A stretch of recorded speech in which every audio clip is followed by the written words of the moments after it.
صل على رسول الكريم أما بعد أعوذ بالله من الشيطان الرجيم بسم الله الرحمن الرحيم رب اشرح لي صدري ويسر لي أمري واحلل عقدة من لساني يفقهوا قولي. Continuing with the book of manners, the book of character. Last week we went over and of course combining with the weeks prior is building good character requires and covers many subjects, many categories.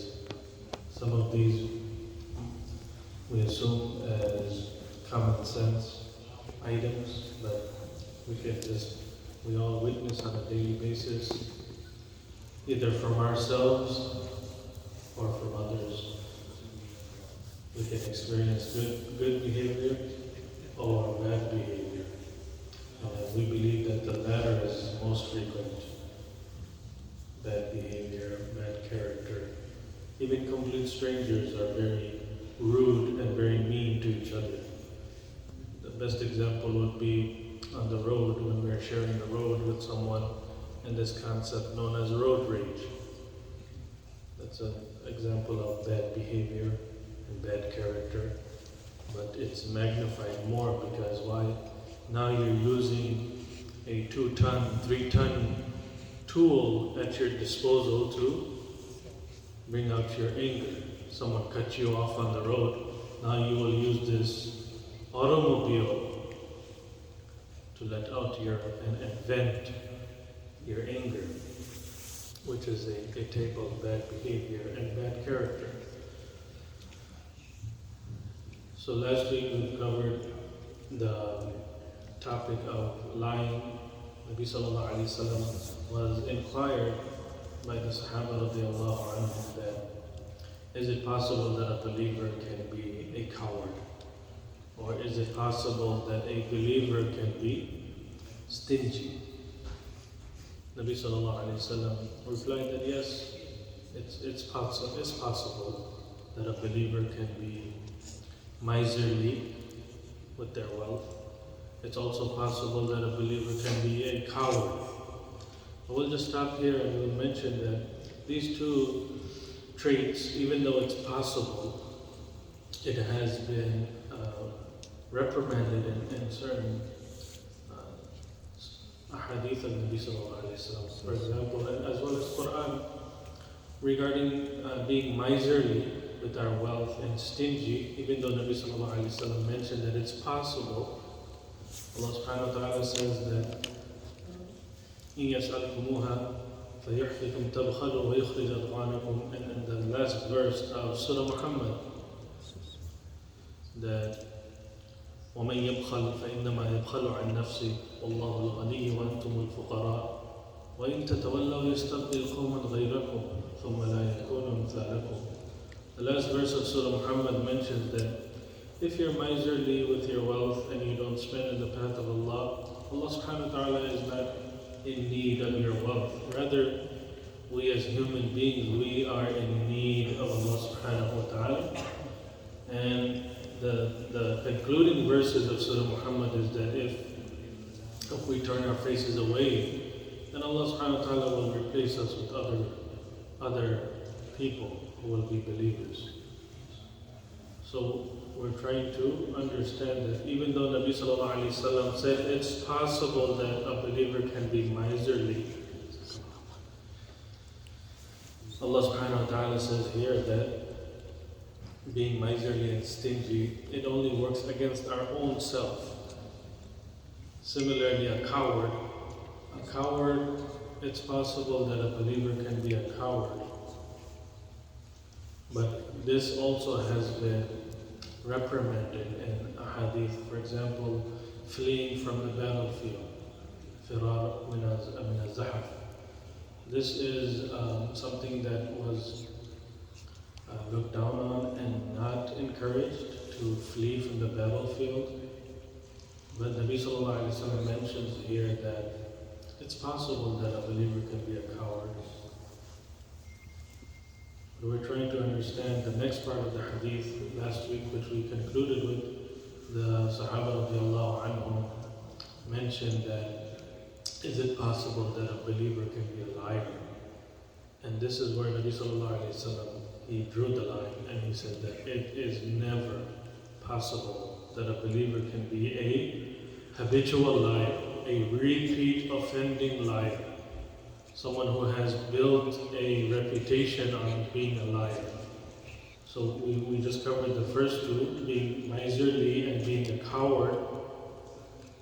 But Nabi Sallallahu Alaihi Wasallam, he drew the line there, meaning that being a liar is so far off the charts. If we were to draw a chart of major sins and minor sins, the first two, being miserly and a coward, it might fall within the chart. If we ever drew a chart, the x-axis and the y-axis, and then drew the line to see is it an upward trending line or is it a downward trending line. So lying is so far off the charts that it is never possible that a believer can be a repeat offending habitual liar. So this is something that we covered last week and we stopped there. So continuing, a very famous hadith we've been learning since we were children. The children nowadays also, inshallah, they know this hadith. كَفَى بِالْمَرْءِ كَذِبًا أَنْ يُحَدِّثَ بِكُلِّ مَا سَمِعَ. That it's sufficient for a person to be considered a liar that they share everything that they hear or receive. كَفَى بِالْمَرْءِ كَذِبًا أَنْ يُحَدِّثَ بِكُلِّ مَا سَمِعَ. This thing is magnified more in our day and age where social media has allowed for this concept to be reintroduced.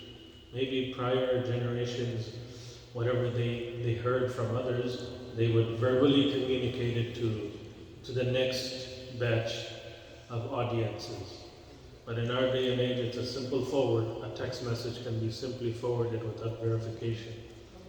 And we might be part of chats or groups on WhatsApp, or we might be receiving all types of spam email, and this phenomenon is very frequent in our generation. But I've witnessed, at least myself, that being part of a group chat, if someone within the group verifies or informs that this message looks to be a lie, it seems to be fraudulent, it seems to be untrue. So the sender now will retrace and say, okay, you know what, I apologize, and then they delete the message. But this is something, again, in our day and age, it's a very common practice.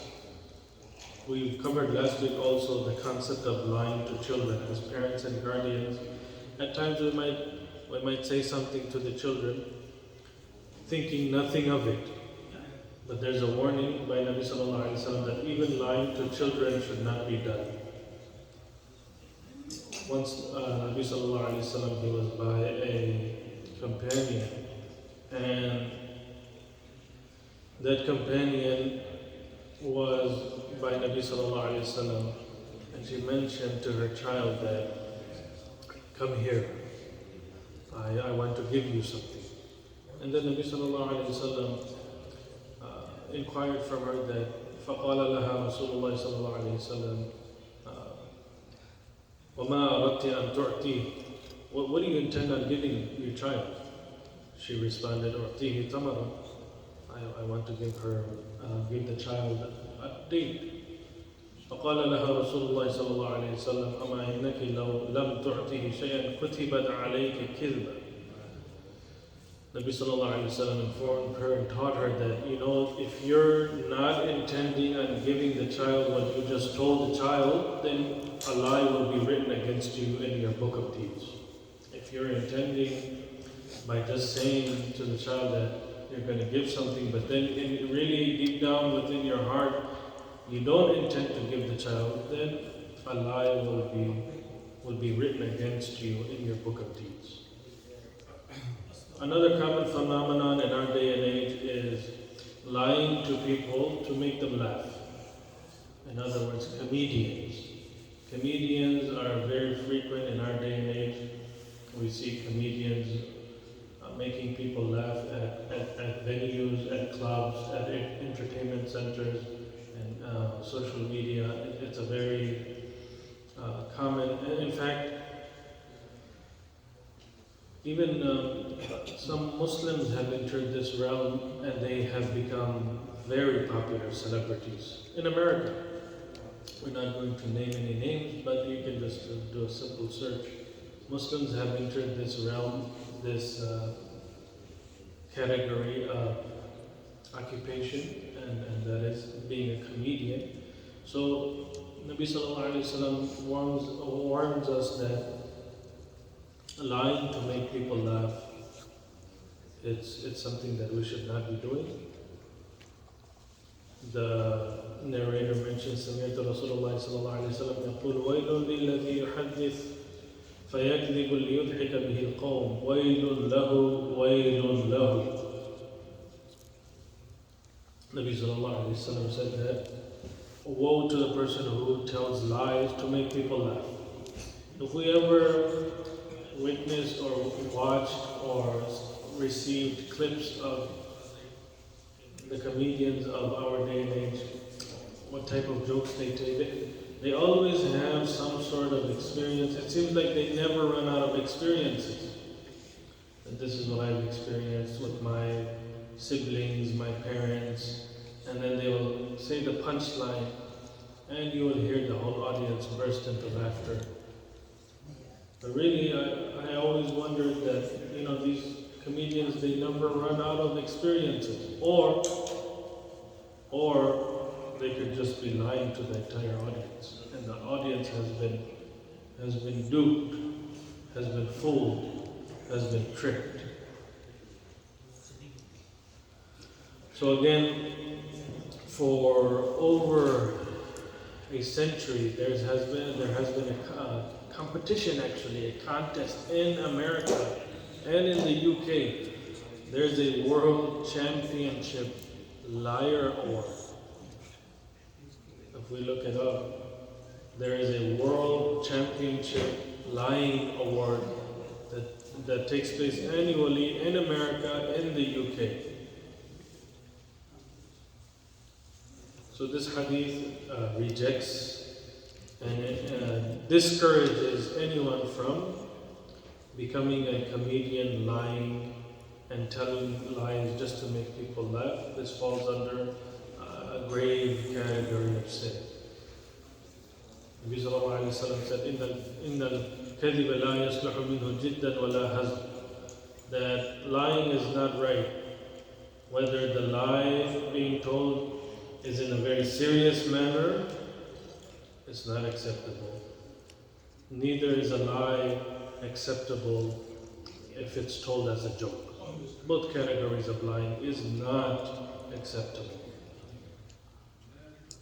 Lying by seriousness, it could be that that person has become so proficient and expert in lying that they're even able to maintain a straight face when lying. FBI body experts, they're able to read a person's body language and say, okay, this person is lying. The simple twitch of the body, or the way a person moves their hands, or the way a person stutters, or the way a person is uneasy when speaking. FBI body experts have dedicated their entire career to study a person's body language and say, okay, this person is lying. That person doesn't even need to go through a lie detector test. There's experts in the field that can read body language, and they can tell that that person is lying. When in early 90s, if we just go back to a former president, he was taking an oath that he did not indulge in a certain behavior, indecent behavior in office. He repeated a simple sentence with extra words. I did not have relationship with that woman.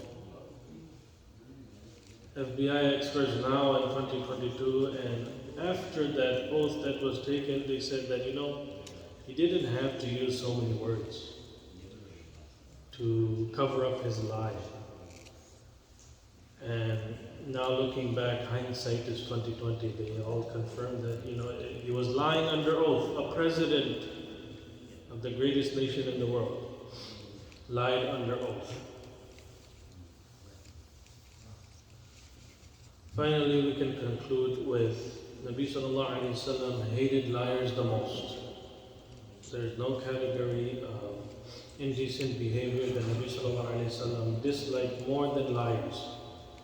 ما كان شيء أبغض إلى رسول الله صلى الله عليه وسلم من الكذب وما جرب رسول الله صلى الله عليه وسلم على أحد كذبا فرجع إليه ما كان حتى يعرف منه توبة. Nabi sallallahu alayhi wasallam, nothing infuriated Nabi sallallahu alayhi wasallam more than lies. And when Nabi sallallahu alayhi wasallam experienced a person lying to him, Nabi sallallahu alayhi wasallam would never visit that person again until Nabi sallallahu alayhi wasallam knew that that person sincerely repented from lying. So again, these reminders and building these good character traits might seem to us as common sense. We all know, we've been taught us from childhood that don't lie. But we know that lying is very, very, very common and frequent in our day and age. So the only way we can correct these behaviors, these bad behaviors, is if we start with our own self. That we promise to ourselves to make a promise between ourselves and Allah subhanahu wa ta'ala that from today onwards, I don't want to have the Kiram and Katibin write down any more lies in my book of deeds, and hold our own self to that promise. That is only how we will improve ourselves from here onwards. So inshallah, let us all make that promise, that I promise from now until the day I leave this world, I will never, ever tell any more lies. And inshallah, by striving in this path, Allah subhanahu wa ta'ala will give us assistance, Allah subhanahu wa ta'ala will give us that tawfiq. Wa akhir da'wana alhamdulillah.